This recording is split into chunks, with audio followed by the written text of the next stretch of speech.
కృష్ణా జిల్లా కొండూరులోని కస్తూరిబా గాంధీ బాలికల విద్యాలయంలో మధ్యాహ్న భోజన పథకం కింద సన్నబియ్యం ఇచ్చే కార్యక్రమాన్ని ఎమ్మెల్యే కొలికపూడి ప్రారంభించారు.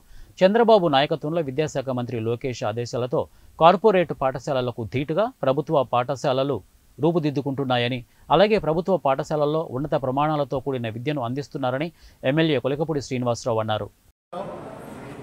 అలాగే ప్రభుత్వ వసతి గృహాల్లో ఈ విద్యా సంవత్సరం నుంచి సన్న బియ్యం మధ్యాహ్న భోజనానికి ఇవ్వటం ప్రారంభించడం నిజంగా పేద మధ్యతరగతి కుటుంబాల నుంచి ప్రభుత్వ పాఠశాలల్లో ప్రభుత్వ వసతి గృహాల్లో చదువుకునే పిల్లలందరికీ ఒక అద్భుతమైన అవకాశం.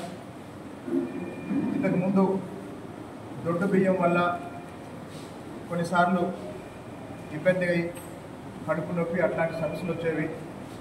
కానీ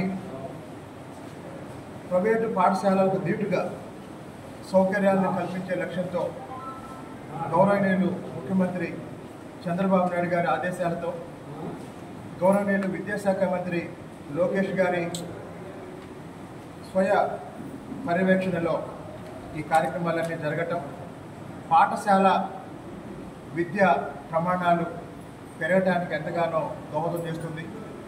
ఇప్పటికే గత సంవత్సర కాలంగా లోకేష్ గారి నాయకత్వంలో విద్యాశాఖలో అనేక గుణాత్మకమైన మార్పులు మనం చూస్తున్నాం. వాటి ఫలితాలు మొన్న 10వ తరగతి ఫలితాల్లో కూడా కనిపించాయి. కాబట్టి రాబోయే రోజుల్లో ప్రభుత్వ పాఠశాలల్లోనూ ప్రభుత్వ వసతి గృహాల్లోనూ అన్ని సౌకర్యాలను ఏర్పాటు చేసి ఫలితాల్లో కూడా కార్పొరేట్ సంస్థలకు ధీటుగా ముందుంటామని సందర్భంగా తెలియజేయడానికి చాలా సంతోషిస్తున్నాను.